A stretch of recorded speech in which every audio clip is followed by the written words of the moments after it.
they're like basically a higher level of a paramedic.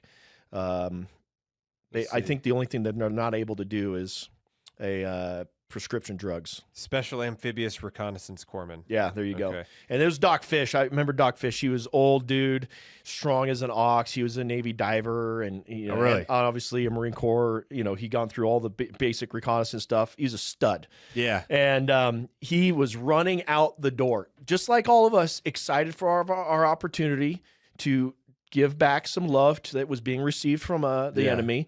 And when I yelled Corpsman, he's like, fuck. He turns around, runs down the stairs. He looks at him. He applies a pressure dressing, removes the tourniquet, gets him stabilized, and he comes back out to the rooftop and we start getting after it.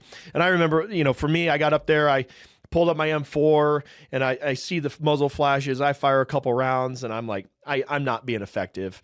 So the saw gunner was next to me and there were some binos down at his feet that he was using beforehand. And so I grabbed the binos and I said, hey man, get up here next to me. I said, well, I'll walk you in. So I just basically got him walked in onto the rate of those muzzle flashes, and we were able to suppress everything. Yeah. So that was the end of that conflict.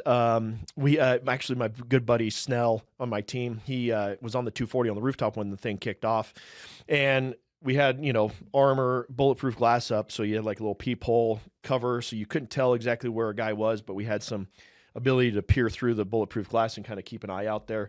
Well, he got that 240 up there and he started ripping rounds right when the conflict kicked off against him.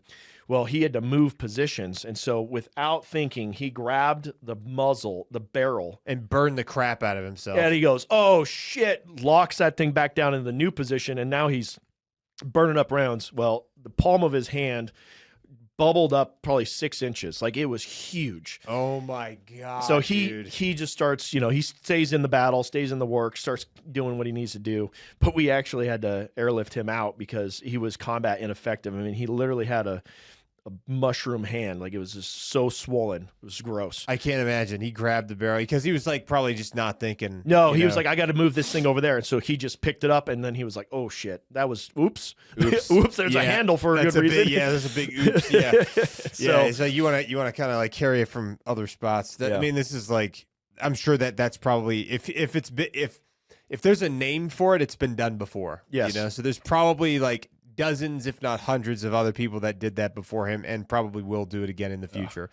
Well, and then that night, they did the battle site assessment. The next day, I believe it was the next day, we decided that we were going to leave the FOB, and we had this mission that we needed to go scout out this town. There's a mosque that we believe some, high value target was going to be there, et cetera, et cetera.